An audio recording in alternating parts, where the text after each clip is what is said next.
Hello दोस्तों, अगर आप किसी कंपनी के ऑनर हैं, डायरेक्टर हैं या फाउंडर हैं या किसी भी तरीके के बिजनेस को रन कर रहे हैं और आपके यहां पे 20 से ज्यादा लोगों का स्टाफ है, तो दोस्तों ये वीडियो आप ही के लिए है। जी हां दोस्तों, आपने बिल्कुल सही सुना, ये वीडियो आप ही के लिए है, क्योंकि मैं बताने वाला हूं इस वीडियो में आपको लेबर डिपार्टमेंट एंड उससे संबंधित सर्टेन रूल्स के बारे में, जो कि हमें एज एन ऑर्गेनाइजेशन फॉलो करने ही होते हैं। तो दोस्तों, जब भी हम किसी बिजनेस को रन कर रहे होते हैं, किसी कंपनी को चला रहे होते हैं, तो हमें लेबर डिपार्टमेंट के द्वारा दिए गए कुछ रूल्स को फॉलो करना होता है। लेकिन दोस्तों, कई बार जानकारी न होने की वजह से या आधी अधूरी जानकारी होने की वजह से हमसे कहीं ना कहीं रूल्स का वायलेशन हो जाता है, जिसकी वजह से हमको बहुत सारी परेशानियों का सामना करना पड़ता है। दोस्तों, हमको फाइनेंशियल लॉसेस भी होते हैं और दोस्तों कई बार तो हमको पेनल्टीज भी पे करनी पड़ती है। तो दोस्तों, अगर आप चाहते हैं कि आप इस तरीके की परेशानियों से अपने आप को बचा पाएं, तो दोस्तों मेरे इस वीडियो को एंड तक जरूर देखिएगा, क्योंकि दोस्तों मेरा ऐसा मानना है और ऐसा विश्वास है कि इस वीडियो को एंड तक देखने के बाद में इस पॉइंट से रिलेटेड या जो भी हम रूल्स लेबर डिपार्टमेंट के बात कर रहे हैं उनसे संबंधित जो भी आपकी समस्याएं होंगी, उन सारी समस्याओं का एंड हो जाएगा दोस्तों। तो दोस्तों, इससे पुराने वीडियोस के अंदर हम लेबर डिपार्टमेंट द्वारा दिए गए एक particular act, equal remuneration act के बारे में पूरा डिटेल में समझ चुके हैं। इसके अलावा दोस्तों, हम MP shop and establishment act के बारे में भी हम विस्तार से समझ चुके हैं। बोनस पेमेंट एक्ट से रिलेटेड जितने भी रूल्स हैं उनके बारे में भी हम समझ चुके हैं, उसके डिफरेंट वीडियोस के जरिए। और इसके अलावा जो मिनिमम वेजेस एक्ट से रिलेटेड जो पुराने वीडियोस हैं, जिसमें मैंने पॉइंट नंबर 1, 2, 3 से लेकर के पॉइंट नंबर 12 तक आपको पूरा डिटेल में अलग अलग वीडियोस के जरिए पूरी क्लैरिफिकेशन दिया है, तो उसको भी हम पढ़ चुके हैं, उसको भी हम पूरा समझ चुके हैं। तो दोस्तों, देख लेते हैं कि आज के इस वीडियो में हम क्या बात करने वाले हैं। तो दोस्तों, आज के इस वीडियो में हम बात करने वाले हैं मिनिमम वेजेस एक्ट 1948 के पॉइंट नंबर 13 के बारे में। तो दोस्तों, समझते हैं कि यह पॉइंट नंबर 13 हमसे कौन से रूल को फॉलो करने के लिए कहता है। तो देखते हैं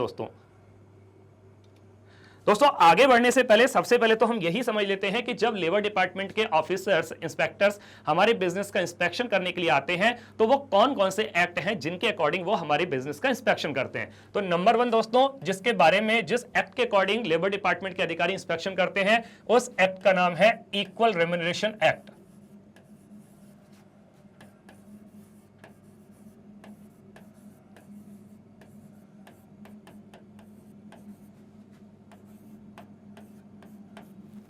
नंबर 2 पर दोस्तों, जिस एक्ट के अकॉर्डिंग लेबर डिपार्टमेंट के अधिकारी आपके ऑफिस का इंस्पेक्शन करते हैं, वो एक्ट है MP shop and establishment act.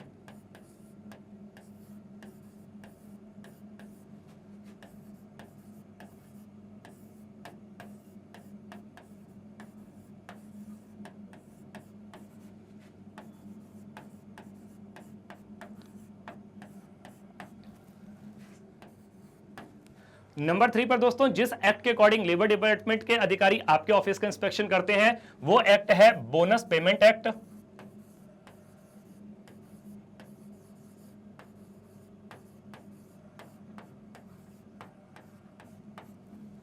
Number 4 पर दोस्तों, जिस एक्ट के अकॉर्डिंग लेबर डिपार्टमेंट के इंस्पेक्टर्स आपके बिजनेस का इंस्पेक्शन करते हैं, उस एक्ट का नाम है minimum wages act.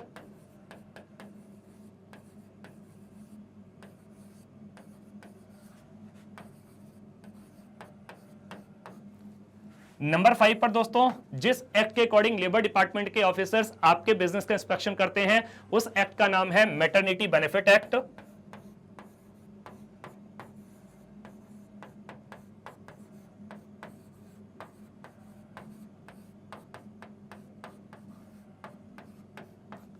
And last number 6 पर, जिस एक्ट के अकॉर्डिंग लेबर डिपार्टमेंट के इंस्पेक्टर्स आपके बिजनेस का, आपके ऑफिस का इंस्पेक्शन करते हैं, उस एक्ट का नाम है चाइल्ड एंड एडोलेसेंट लेबर।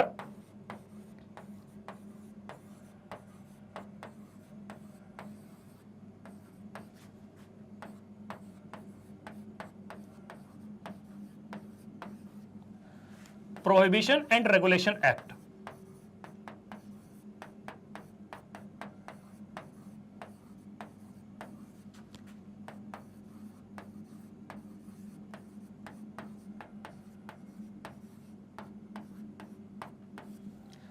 सो दोस्तों, पुराने वीडियोस के अंदर हम पूरा डिटेल में इक्वल रेम्युनरेशन एक्ट के बारे में समझ चुके हैं। इसके दोस्तों मैंने आपके लिए 4 डिफरेंट वीडियो जारी किए हैं। इसके अलावा दोस्तों पुराने वीडियोस में हम MP shop and establishment act के बारे में भी पूरा विस्तार से समझ चुके हैं। दोस्तों आपके मन में यहाँ पे एक क्वेश्चन आ रहा होगा कि मैं यहाँ पे एमपी मध्य प्रदेश की बात क्यों कर रहा हूं, क्योंकि दोस्तों ये वीडियो मैं पर्टिकुलरली मध्य प्रदेश स्टेट के अकॉर्डिंग मध्य प्रदेश स्टेट से बना रहा हूं, तो इसीलिए मैंने दोस्तों यहाँ पे Madhya Pradesh shop and establishment act लिखा हुआ है। आप हो सकता है दोस्तों किसी अदर स्टेट से बिलोंग करते हैं, तो जिस स्टेट से आप बिलोंग करते हैं दोस्तों उस स्टेट के अकॉर्डिंग ही ये आपका एक्ट हो जाएगा। जैसे दोस्तों हो सकता है कि आप बिहार से बिलोंग करते हैं तो ये Bihar shop and establishment act हो जाएगा। हो सकता है दोस्तों कि आप वेस्ट बंगाल से बिलोंग करते हैं तो ये West Bengal shop and establishment act हो जाएगा। दोस्तों इसके अलावा हम बोनस पेमेंट एक्ट के बारे में भी पूरा डिटेल में समझ चुके हैं। इसके भी दोस्तों मैंने 6 डिफरेंट वीडियोस रिलीज किए हैं और MP shop and establishment act के दोस्तों मैंने 18 डिफरेंट वीडियोस के जरिए पूरा का पूरा शॉप एंड एस्टेब्लिशमेंट एक्ट को एक्सप्लेन किया है।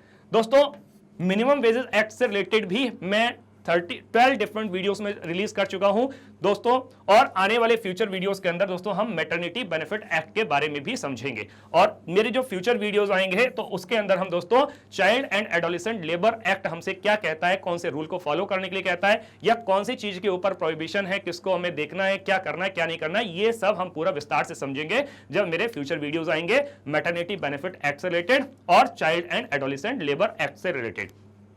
तो दोस्तों अगर आपने मेरे पुराने वीडियोस देखे हैं तो बहुत अच्छी बात है। दोस्तों अगर ये वीडियोस नहीं देखे हैं तो दोस्तों मेरी आपसे रिक्वेस्ट है कि इन वीडियोस को जाकर के जरूर देखिएगा, एक एक वीडियो को देखिएगा और इन वीडियोस को एंड तक जरूर देखिएगा, क्योंकि दोस्तों जब आप इन वीडियोस को एंड तक देखेंगे तभी इसके अंदर दी गई जो भी जानकारी है तब आपको पूरी तरीके से अच्छी तरीके से समझ में आएगी कि उस पर्टिकुलर पॉइंट के अकॉर्डिंग हमें कौन से रूल को फॉलो करना है और किस तरीके से फॉलो करना है। क्योंकि दोस्तों अगर आपको ये वीडियो पसंद आए और इसमें दी गई जानकारी आपको बहुत ही इंपॉर्टेंट लगे और बेनिफिशियल लगे तो दोस्तों वीडियो को लाइक करना नहीं भूलिएगा और अपने ज्यादा से ज्यादा दोस्तों के साथ में शेयर करना बिल्कुल नहीं भूलिएगा। तो दोस्तों आगे बढ़ते हैं और समझते हैं कि यहां पे हम किस चीज की बात कर रहे हैं। तो जब लेबर डिपार्टमेंट के अधिकारी आपके ऑफिस का इंस्पेक्शन करने आते हैं, बिजनेस का इंस्पेक्शन करते हैं, तो उनके पास में एक पर्टिकुलर फॉर्म होता है, तो उस फॉर्म के अकॉर्डिंग पूरी की पूरी डिटेल्स उसके अंदर वो लिखते हैं। तो दोस्तों इस तरीके का एक फॉर्म वो आपको फिल करके देंगे पूरा प्रॉपर इंस्पेक्शन करने के लिए। उसके बाद में दोस्तों यहाँ पे ये जो फॉर्म आपको दिया हुआ है ये फॉर्म की पेज नंबर 1 है, इसके अलावा इसका पेज नंबर 2 है जो कि हमने नेक्स्ट स्लाइड पर लिया हुआ है। तो दोस्तों पहले हम यही समझ लेते हैं कि आखिर इस फॉर्म के अंदर ऐसी कौन सी इंपॉर्टेंट इंफॉर्मेशन है जो कि हमें जाननी चाहिए, इसके अंदर क्या क्या लिखा हुआ है। तो दोस्तों सबसे पहले आप देख पा रहे होंगे यहाँ पे लिखा हुआ है कि निरीक्षक का नाम, यानी कि वो इंस्पेक्टर साहब जो इंस्पेक्शन करने के लिए आए हैं उनका नाम यहाँ पर लिखा जाएगा। इसके बाद में दोस्तों डेट, किस डेट में इंस्पेक्शन किया जा रहा है वो डेट भी यहाँ पर लिखी जाएगी और जिस टाइम पर इंस्पेक्शन किया जा रहा है वो टाइम भी यहाँ पर लिखा जाएगा। दोस्तों जैसा कि ये वीडियो मैं पर्टिकुलरली भोपाल शहर से बना रहा हूं, तो भोपाल में अगर इंस्पेक्शन हो रहा है तो वो प्लेस भी लिखा जाएगा जिस प्लेस पर वो इंस्पेक्शन किया जा रहा है। तो अगर भोपाल शहर में इंस्पेक्शन हो रहा है तो दोस्तों वो लेबर डिपार्टमेंट के अधिकारी यहां पर भोपाल लिख करके जाएंगे। इसके अलावा दोस्तों जैसे कि मैंने अभी अभी आपको बताया कि लेबर डिपार्टमेंट के अधिकारी 6 डिफरेंट एक्ट के अकॉर्डिंग आपके बिजनेस का, आपके ऑफिस का इंस्पेक्शन करते हैं। हर एक इंस्पेक्शन के लिए वो अलग अलग फॉर्म को यूज करते हैं। जैसा कि आप ये पर्टिकुलर फॉर्म देख पा रहे हैं, ये केवल और केवल एक एक्ट से रिलेटेड ही फॉर्म है और उस एक्ट का नाम है मिनिमम वेजेस एक्ट 1948। तो ये फॉर्म जो है पूरा का पूरा ये मिनिमम वेजेस एक्ट 1948 से ही रिलेटेड है। तो दोस्तों इसके बाद में देखते हैं कि यहां पे क्या कह रहा है कि जो जिस नाम से आप अपने बिजनेस को रन कर रहे हैं, जो भी आपके ऑफिस का, जो भी आपके बिजनेस है, शॉप है, उसका क्या नाम है, जिस नाम से आप रन कर रहे हैं उसका नाम लिखा जाएगा, उसका एड्रेस लिखा जाएगा, आपकी कंपनी की या बिजनेस की ईमेल आईडी भी यहां पर लिखी जाएगी और साथ में आपके बिजनेस का मोबाइल नंबर भी यहां पे नोट किया जाएगा। इसके अलावा दोस्तों जैसा कि आपको मालूम ही है कि जब हम किसी भी बिजनेस को स्टार्ट करते हैं तो हमको एक रजिस्ट्रेशन नंबर लेना होता है, तो वो रजिस्ट्रेशन नंबर भी यहां पर लिखा जाएगा और जिस तरीके के बिजनेस को आप रन कर रहे हैं तो नेचर ऑफ बिजनेस भी दोस्तों यहां पर लिखी जाएगी। जैसे कि हो सकता है कि आप किसी शॉप को रन कर रहे हैं, किसी फैक्ट्री को रन कर रहे हैं, किसी रेस्टोरेंट को रन कर रहे हैं, किसी होटल को रन कर रहे हैं, या हो सकता है कि कोई आप एंटरटेनमेंट से रिलेटेड कोई बिजनेस कर रहे हैं, जैसे कि कोई थिएटर हो सकता है, अम्यूजमेंट पार्क हो सकता है या कोई कोचिंग हो सकता है। तो कोई कुछ भी जो भी नेचर ऑफ बिजनेस आपकी है वो यहां पर लिखी जाएगी। एग्जांपल के लिए ले लेते हैं कि यहां पर आप किसी होटल को रन कर रहे हैं, तो ये होटल यहां पे लिख दिया। इसके बाद में आपकी कंपनी के जो ऑनर हैं उनका नाम और एड्रेस यहां पर लिखा जाएगा।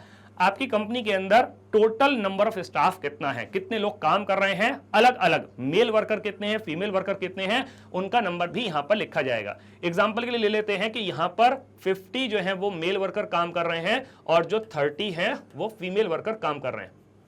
तो ये टोटल मिलाकर के दोस्तों हो जाता है 80।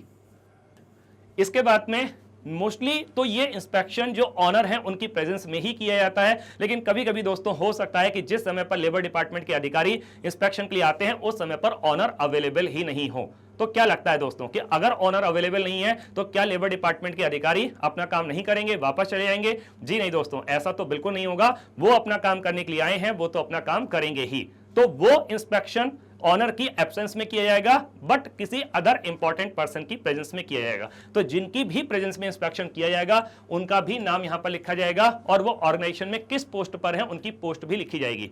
वो हो सकता है कोई ब्रांच मैनेजर हो या कोई भी XYZ पर्सन हो जिनकी प्रेजेंस में इंस्पेक्शन किया जा रहा है, वो यहां पर डिटेल लिखी जाएगी कि उनकी प्रेजेंस में ये इंस्पेक्शन किया गया। अब यहां पे दोस्तों ये जो मिनिमम वेजेस एक्ट है इसमें कौन कौन से सेक्शंस लगते हैं, यहां पे 18, 19, 14, 17 और 24 के अकॉर्डिंग ये पूरा का पूरा इंस्पेक्शन किया जाएगा।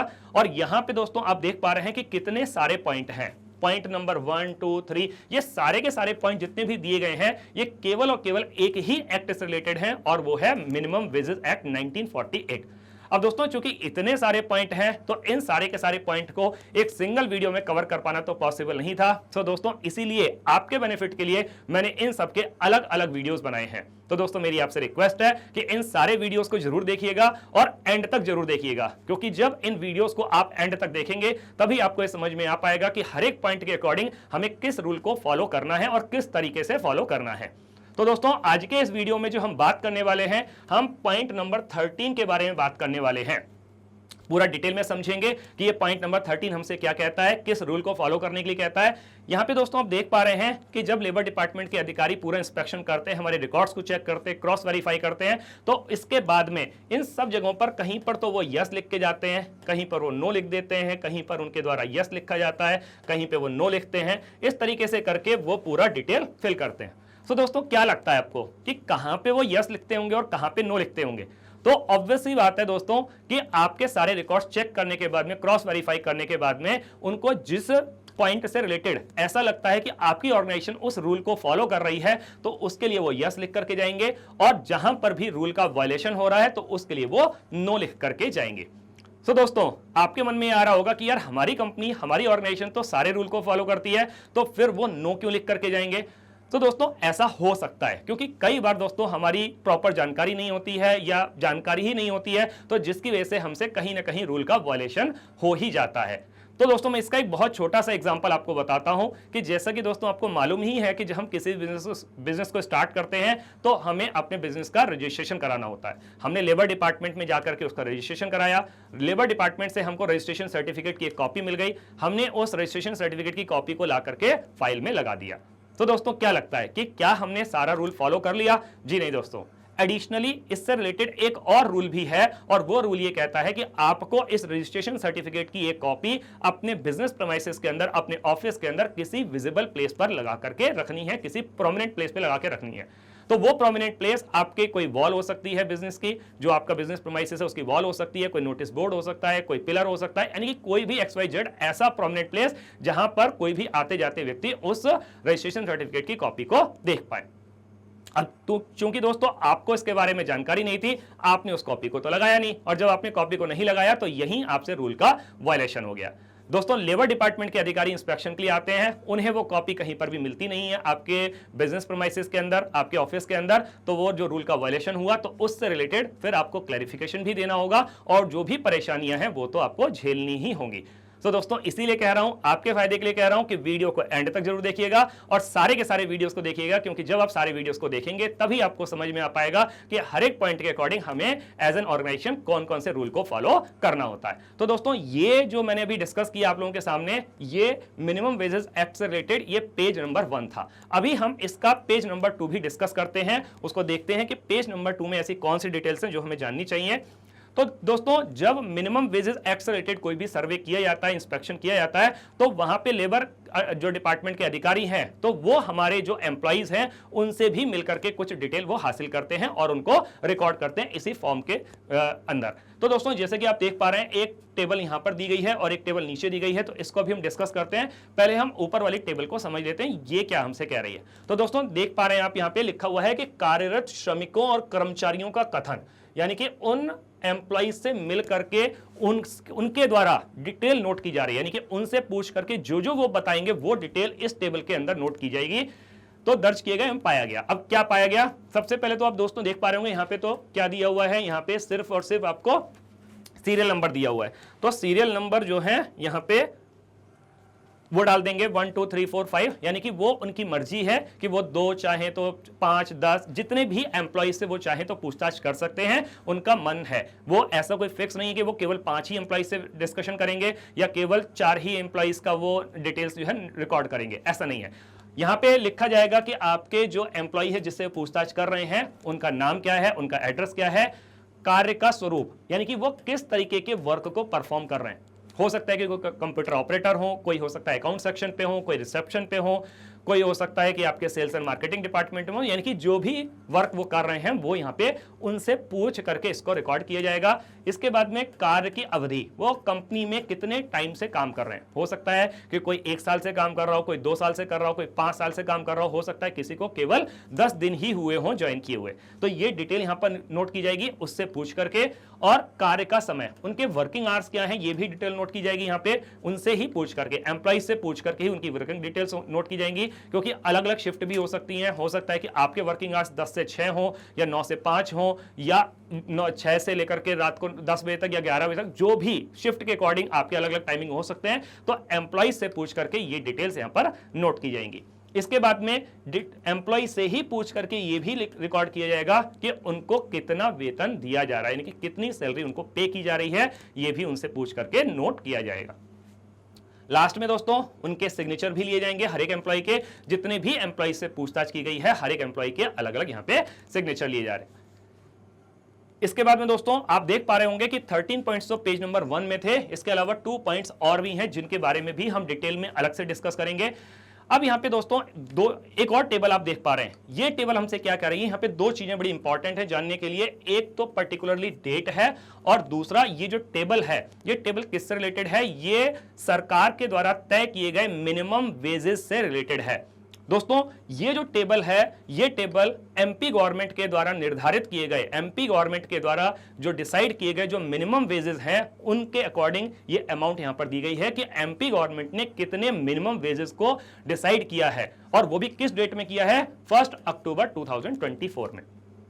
दोस्तों हो सकता है कि आप ये वीडियो किसी अदर स्टेट में देख रहे हो या ये भी हो सकता है दोस्तों कि ये आप 2 महीने 4 महीने 6 महीने बाद किसी भी टाइम पर देख रहे हो सकते हैं। तो दोस्तों मेरी आपसे रिक्वेस्ट है कि जिस टाइम पर आप इस वीडियो को देख रहे हैं, जिस स्टेट में देख रहे हैं, उस स्टेट के अकॉर्डिंग ये सारे के सारे जो वैल्यूज हैं, जो अमाउंट है मिनिमम वेजेस की, इसको क्रॉस वेरीफाई करना बिल्कुल भी नहीं भूलिएगा।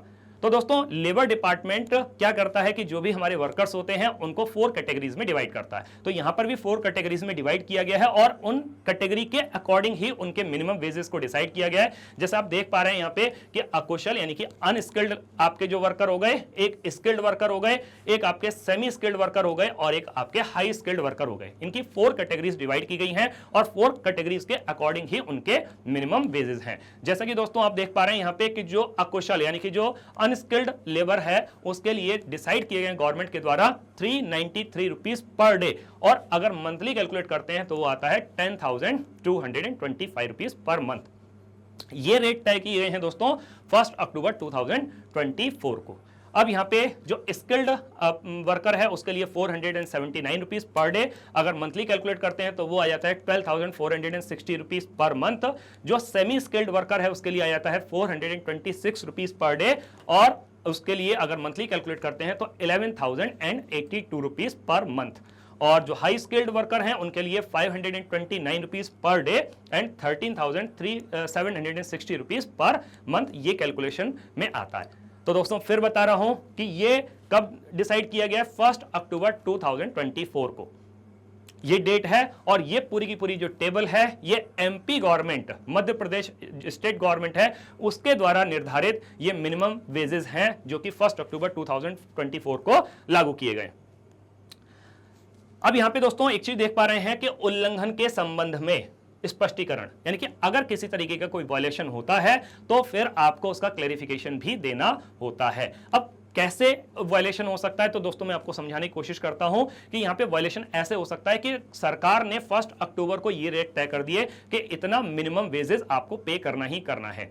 अब दोस्तों एक और चीज समझने की यहां पे ये है कि मिनिमम वेजेस मतलब कि आपको इतना पे करना ही है, इससे कम 1 रुपया भी कम आप पे नहीं कर सकते, इससे ज्यादा जितना मर्जी पे करना चाहें आप कर सकते हैं, उसकी कोई बाउंडेशन नहीं है, लेकिन इससे कम नहीं कर सकते। जैसा यहां 393 रुपीज लिखा हुआ है, 393 से आप 392 भी पे नहीं कर सकते दोस्तों। अगर 392 भी पे कर रहे हैं तो वो रूल का वायलेशन हो रहा है। तो दोस्तों समझते हैं यहां पे कि जैसा कि यहां पे आप देख पा रहे हैं कि अनस्किल्ड लेबर का जो मंथली है, मंथली कैलकुलेशन है वो कितना है, 10,225 रुपीज है। अब सपोज कीजिए कि आप उसको 8,000 रुपीज पर मंथ आप पे कर रहे हैं। अब यहां पे 1 अक्टूबर ऑनवर्ड्स आपको पे करना है 10,225 रुपीज, बट आप पे कर रहे हैं केवल 8,000 रुपीज, तो यहां पे 2,225 रुपीज का डिफरेंस आ रहा है। अब सपोज कीजिए कि जनवरी मंथ में जो लेबर डिपार्टमेंट के अधिकारी हैं वो इंस्पेक्शन के लिए आते हैं और उन्हें रिकॉर्ड्स के जरिए ये पता चलता है कि आप एक अनस्किल्ड लेबर को केवल और केवल 8,000 पे कर रहे हैं, मतलब 2,225 रुपीज कम पे कर रहे हैं, मतलब यही वायलेशन हो रहा है। तो दो चीजें हैं, एक तो आपको लेबर डिपार्टमेंट के ऑफिस में जाकर के इसका क्लैरिफिकेशन भी देना होगा आपको, और दूसरा दोस्तों जैसे कि अक्टूबर से ये रेट लागू है तो अक्टूबर, नवंबर, दिसंबर, जनवरी 4 मंथ्स का आपको एरियर भी पे करना होगा। एरियर होता है दोस्तों जिसको कि हम बोलते हैं जो डिफरेंस है, जैसे यहां पे आप देख पा रहे हैं ये एरियर लिखा हुआ है, तो ये एरियर भी आपको पे करना होगा उस पर्टिकुलर एम्प्लॉय को जिसको कि आप इतना पेमेंट कम पे कर रहे हैं। तो ये क्लैरिफिकेशन आपको देना होगा। यहां पे क्लैरिफिकेशन आपको देना है लेबर डिपार्टमेंट के ऑफिस में जाकर के विद प्रॉपर डॉक्यूमेंट्स, और ये बताते हुए कि आपने उस एम्प्लॉय को जो भी डिफरेंस है वो पे कर दिया है, एरियर पे कर दिया है। इस पूरे काम के लिए लेबर डिपार्टमेंट आपको सर्टेन डेज का टाइम देगा, 7 डेज, 10 डेज, 5 डेज जो भी देता है, तो उतने दिनों के अंदर उस एम्प्लॉय को एरियर भी पे करना है और क्लैरिफिकेशन भी देना है लेबर डिपार्टमेंट के ऑफिस में जाकर के। ये पूरा कंप्लीट रिकॉर्ड सारे के सारे चेक करने के बाद में, पूरा क्रॉस वेरीफाई करने के बाद में, सारी डिटेल फिल करने के बाद में, एम्प्लॉइज से इंस्पेक्शन करने के बाद में, यहां पे लेबर डिपार्टमेंट के जो इंस्पेक्टर साहब हैं वो अपने सिग्नेचर करेंगे। आपके कंपनी की, आपके जो भी बिजनेस है उसकी एक सील, एक मोहर भी लगवाई जाएगी, और जिन पर्टिकुलर सज्जन की प्रेजेंस में इंस्पेक्शन किया गया था उनके सिग्नेचर भी यहां पर लिए जाएंगे। सो दोस्तों पूरा कंप्लीट फॉर्म फिल करने के बाद में इसकी एक कॉपी आपको दी जाएगी और एक कॉपी जो लेबर डिपार्टमेंट है वो अपने पास रखेंगे। आगे समझते हैं दोस्तों। अब जो हम बात कर रहे हैं वो हम बात कर रहे हैं मिनिमम वेजेस एक्ट 1948 के पॉइंट नंबर 13 के बारे में, क्योंकि इससे पहले पॉइंट नंबर 1 से लेकर के पॉइंट नंबर 12 तक के डिफरेंट वीडियोस हम अलग अलग देख चुके हैं। अलग अलग पॉइंट के अलग अलग वीडियोस पूरा हम समझ चुके हैं, उसमें कौन कौन से रूल को फॉलो करना होता है। आज हम बात कर रहे हैं पॉइंट नंबर 13 की। तो यहां क्या कहता है दोस्तों, देखिए तो धारा 19। तो सबसे पहले तो क्या है कि यहां पे आपका जो सेक्शन लग रहा है वो लग रहा है सेक्शन 19 के अकॉर्डिंग, निरीक्षण हेतु तो अभिलेख मांगने पर प्रस्तुत, यानी कि जब लेबर डिपार्टमेंट के अधिकारी इंस्पेक्शन के लिए आएंगे और वो आपसे रिकॉर्ड्स जो मांगेंगे वो आपको प्रोड्यूस करने होंगे, मतलब सीधी बात है कि उनको दिखाने होंगे। आप उनको रिकॉर्ड्स दिखाने के लिए मना नहीं कर सकते। सो प्रोड्यूसिंग रिकॉर्ड्स, तो आपको रिकॉर्ड्स प्रोड्यूस करने होंगे for inspection as required under section 19। तो सेक्शन 19 के अकॉर्डिंग ये जरूरी है। तो देखते हैं दोस्तों इसका एक्सप्लेनेशन क्या कहता है। तो एक्सप्लेनेशन में यह है कि producing records for inspection as required under section 19। तो ये सेक्शन 19 के अकॉर्डिंग जरूरी है आपको रिकॉर्ड्स को प्रोड्यूस करना of the minimum wages act 1948 के अकॉर्डिंग। आपको जब लेबर डिपार्टमेंट के इंस्पेक्टर्स आपसे रिकॉर्ड्स मांगेंगे आपको दिखाने होंगे। मींस इसका क्या मतलब है, that an employer is legally obligated. तो ये कानूनी रूप से बाध्य हैं, आप मना नहीं कर सकते। You are legally obligated to present their employee wage records. तो आपको अपने एम्प्लॉय के जो वेज रिकॉर्ड्स हैं, जो रजिस्टर्स आपने मेंटेन किए हुए, सब आपको दिखाने होंगे। एंड रिलेटेड डॉक्यूमेंट्स, या उससे रिलेटेड जो भी अदर डॉक्यूमेंट्स हैं वो सब दिखाने होंगे, सब रजिस्टर्स दिखाने होंगे to a designated labour inspector, और किसको दिखाएंगे? जो भी डेजिग्नेटेड लेबर इंस्पेक्टर है उनको दिखाएंगे, जो भी अधिकारी आपके ऑफिस का इंस्पेक्शन करने आ रहे हैं अपॉइंटेड अंडर सेक्शन 19, यानी कि जिनको सेक्शन 19 के अकॉर्डिंग अपॉइंट किया गया है आपके बिजनेस का, आपके ऑफिस का इंस्पेक्शन करने के लिए of the act for verification. और वो क्या करेंगे? वो वेरीफाई करेंगे टू इंश्योर। और वो वेरिफिकेशन क्यों कर रहे हैं? वो सिर्फ इस चीज को इंश्योर करने के लिए कर रहे हैं, compliance with minimum wages regulation, कि आपकी कंपनी की जो मिनिमम वेजेस का जो कंप्लायंस है उसको फॉलो कर रही है नहीं कर रही है। Essentially the employer must allow, और एम्प्लॉयर के लिए जरूरी हो जाता है कि वो अलाउ करे द इंस्पेक्टर, कि इंस्पेक्टर साहब को, कि वो इस चीज के लिए अलाउ करे, किस चीज के लिए? टू रिव्यू देयर पेरोल, कि वो उनके पेरोल को, यानी कि कंपनी ने जो पेरोल बनाया हुआ है उनके वेजेस से रिलेटेड, उसको वो इंस्पेक्शन कर सकें, रिव्यू कर सकें data, to confirm they are paying workers. और वो क्या कंफर्म करने के लिए? दे आर पेइंग वर्कर्स, कि वो अपने वर्कर्स को पे कर रहे हैं the legally mandated minimum wages, यानी कि कानूनी रूप से जो अभी हमने टेबल की बात की थी कि क्या आपकी ऑर्गेनाइजेशन उतने मिनिमम वेजेस अपने एम्प्लॉय को दे रही है या नहीं दे रही है। इस रिकॉर्ड को क्रॉस वेरीफाई करना है, इसको इन्वेस्टिगेट करने के लिए वो आपसे रिकॉर्ड्स मांगेंगे, तो वो आपको लीगली दिखाना ही पड़ेगा, क्योंकि आप उसके लिए लीगली ऑब्लिगेटेड हैं, बाउंड हैं। तो ये हमारा जो सेक्शन 19 है वो यही कह रहा है कि अगर आपने उनको रिकॉर्ड्स दिखाने के लिए मना कर दिया तो यहीं आपसे एक रूल का वायलेशन हो गया। आगे समझते हैं की पॉइंट्स अबाउट सेक्शन 19। तो सेक्शन 19 के कुछ की पॉइंट्स हैं। तो क्या कहता है? Inspectors authority. तो इंस्पेक्टर साहब के पास में कुछ अथॉरिटीज होती हैं। So section 19 of the minimum wages act empowers, तो वो उनको ये पावर देती है द अपॉइंटेड इंस्पेक्टर। किसको पावर मिल जाती है? अपॉइंटेड इंस्पेक्टर को, टू एंटर वर्क प्लेस। तो सबसे पहली बात तो क्या है कि वो आपके वर्क प्लेस के अंदर एंटर कर सकते हैं, ये उनके पास में पावर है कानूनी रूप से। एग्जामिन वेज रजिस्टर, और आपकी कंपनी के अंदर जितने भी वेज रजिस्टर्स हैं, जो भी रिकॉर्ड्स हैं, उनको एग्जामिन कर सकती है, चेक कर सकती है। एंड डिमांड, और साथ में डिमांड भी कर सकती है एनी रिलेवेंट डॉक्यूमेंट्स, कि इसके अलावा अगर कोई और रिलेवेंट डॉक्यूमेंट्स वो मांगना चाहे तो वो आपको दिखाने होंगे related to the employ wages. और वो कौन से रिकॉर्ड की बात कर रहे हैं? जो भी एम्प्लॉय के वेजेस से रिलेटेड रिकॉर्ड्स हैं वो आपको दिखाने होंगे। To check for violations, simple सी बात है कि वायलेशंस को चेक करने के लिए कि कहीं ऐसा तो नहीं है कि कोई वायलेशन हो रहा है, उस चीज को चेक करने के लिए वो आपसे रिकॉर्ड मांग रहे हैं, वो आपको दिखाने होंगे। ये इंस्पेक्टर साहब के पास में अथॉरिटी है। इसके बाद में लीगल ऑब्लिगेशन क्या है? अब लीगल ऑब्लिगेशन आ जाता है, सो एम्प्लॉयर्स आर लीगली बाउंड। तो अभी मैंने बताया कि जो एम्प्लॉयर हैं वो लीगली बाउंड हैं, कानूनी रूप से बाध्य हैं टू प्रोवाइड नेसेसरी डॉक्यूमेंट्स, कि उनको वो जो भी जरूरी डॉक्यूमेंट्स हैं वो उनको प्रोवाइड कराएं to the inspector when requested, कि जब भी कभी लेबर अधिकारी, लेबर इंस्पेक्टर आपसे रिकॉर्ड्स मांगेंगे तो आपको दिखाने ही होंगे। पर्पस ऑफ इंस्पेक्शन, अब यहां पे पूरे इंस्पेक्शन का पर्पस क्या है? कुछ तो पर्पस होगा, तो सिंपल सी बात है कंप्लायंस को फॉलो करने के लिए। सो इंस्पेक्शन इज टू वेरीफाई, ये जो इंस्पेक्शन किया जा रहा है किस काम के लिए? इज टू वेरीफाई करने के लिए if the employer is adhering, कि क्या एम्प्लॉयर जो है वो इस चीज पे अडेयर है, क्या वो इस चीज पे स्टिक है, adhering to the minimum wages standard, कि जो सरकार ने जो मिनिमम वेजेस रेट तय किए हैं कि क्या आपकी कंपनी, क्या आपके जो बिजनेस है वो अपने एम्प्लॉइज को उतना मिनिमम वेतन प्रोवाइड कर रहा है नहीं कर रहा है, standards set by the act. तो कानून के अकॉर्डिंग, यानी कि जो एक्ट है, इस मिनिमम वेजेस एक्ट के अकॉर्डिंग जो सरकार ने, आपकी स्टेट ने जो निर्धारित मिनिमम वेजेस है, क्या आपकी कंपनी उतना पे कर रही है या नहीं कर रही है। प्रोड्यूसिंग रिकॉर्ड्स, तो ये जो हमारा सेक्शन 19 है, सीधी सी बात है, क्या कहता है कि आपको रिकॉर्ड प्रोड्यूस करने हैं। This signifies that the person or organization responsible for maintaining the records. तो सबसे पहली बात तो क्या है कि जो ऑर्गेनाइजेशन है वो रिस्पॉन्सिबल है, इस चीज के लिए जिम्मेदार है कि रिकॉर्ड को मेंटेन करे। वो जब अधिकारी इंस्पेक्शन के लिए आएंगे तो ये नहीं कह सकते हैं कि हमने तो रिकॉर्ड बनाए ही नहीं, रिकॉर्ड बनाने की जिम्मेदारी भी ऑर्गेनाइजेशन की है, और जब इंस्पेक्टर साहब मांगेंगे तो उसको दिखाने की जिम्मेदारी भी उन्हीं की है। सो मस्ट फिजिकली प्रेजेंट, उनको फिजिकली दिखाना होगा, प्रेजेंट देन फॉर रिव्यू, तो उसको रिव्यू करने के लिए, क्योंकि अधिकारी आपसे उसको रिव्यू करने के लिए मांगेंगे, और रिव्यू करने के लिए मांगेंगे तो आपको उनको रिकॉर्ड्स दिखाने ही होंगे। Inspection act of the examining the records to verify their content and authenticity. तो वो इंस्पेक्शन के लिए मांग सकते हैं कि उसके अंदर जो भी रिकॉर्ड्स आपने मेंटेन करके रखे हुए हैं उसके अंदर जो कंटेंट दिया हुआ है क्या वो ऑथेंटिक है। कोई ऐसा तो नहीं कि आपने रिकॉर्ड्स तो दिखा दिए लेकिन उसके अंदर कुछ भी अंटशंट कुछ भी लिख दिया, आपने मन से कुछ भी लिख दिया, नहीं, ऐसा नहीं है।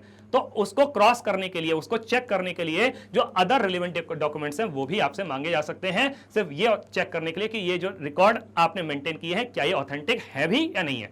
Any person required to produce any document or thing or to give any information by an inspector, यानी कि कोई भी जो यहाँ पे any person की बात की जा रही है, मतलब जो एम्प्लॉयर है उनकी बात की जा रही है, तो उनके लिए जरूरी हो जाता है कि जब इंस्पेक्टर साहब मांगे तो उनको इंफॉर्मेशन प्रोवाइड करें। और अंडर सब सेक्शन 2, तो यहां पे सब सेक्शन 2 लगता है, shall be deemed to be, मतलब ये ऐसा माना जाएगा कि वो लीगली बाउंड है।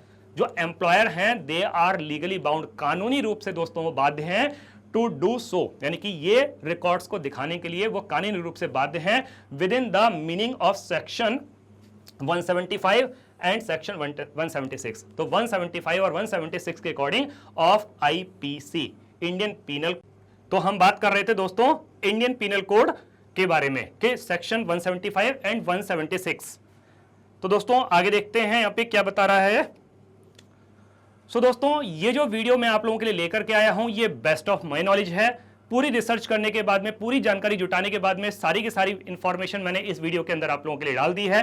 तो दोस्तों इस पूरे वीडियो को एंड तक देखने के बाद में मुझे ऐसा विश्वास है, मेरे ऐसे पूरा होप है कि आपकी जो भी समस्याएं रही होंगी या इस पर्टिकुलर पॉइंट से रिलेटेड या अदर पॉइंट से रिलेटेड जो भी आपकी क्वेरीज रही होंगी वो सारी की सारी क्वेरीज आपकी सॉल्व हो चुकी होंगी।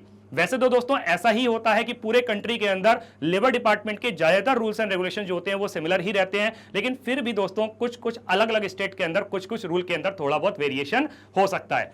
तो दोस्तों मेरी आपसे एक ही रिक्वेस्ट है और एक ही सजेशन है कि आप अगर किसी अदर स्टेट से बिलोंग करते हैं तो आप अपने स्टेट के लेबर डिपार्टमेंट के अधिकारियों से मिलकर के सारे के सारे जो रूल्स हैं उनको एक बार क्रॉस वेरीफाई जरूर कर लीजिएगा। जैसा कि दोस्तों मैंने इस वीडियो के स्टार्टिंग में ही आपको बोला था कि आपके यहां पे अगर 20 से ज्यादा लोगों का स्टाफ है तो दोस्तों ये रूल भी अलग अलग स्टेट के अकॉर्डिंग अलग अलग हो सकता है। हो सकता है कि कहीं पर दोस्तों ये रूल 20 से ज्यादा लोगों के स्टाफ पर एप्लीकेबल होता हो, कहीं पर हो सकता है 50 से ज्यादा लोगों के स्टाफ पर एप्लीकेबल होता हो, कहीं पर दोस्तों हो सकता है कि ये 100 से ज्यादा लोगों के स्टाफ पर एप्लीकेबल होता हो।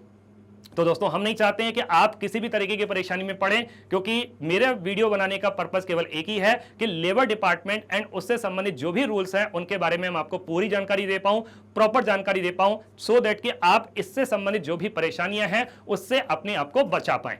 तो दोस्तों पूरा वीडियो देखने के बाद में भी अगर आपकी कोई भी क्वेरी रह जाती है तो आप हमको कमेंट सेक्शन में भी बता सकते हैं या फिर अपनी क्वेरीज को, अपने क्वेश्चंस को आप हमें ईमेल भी कर सकते हैं। तो दोस्तों ईमेल कहां पर करेंगे, आप हमको ईमेल कर सकते हैं legal@pabbly.com पर। तो दोस्तों हमारी एक डेडिकेटेड टीम है, तो आपकी जो भी क्वेरीज होंगी, जो भी क्वेश्चंस होंगे उनको सॉल्व करने की पूरी पूरी कोशिश करेगी हमारी टीम।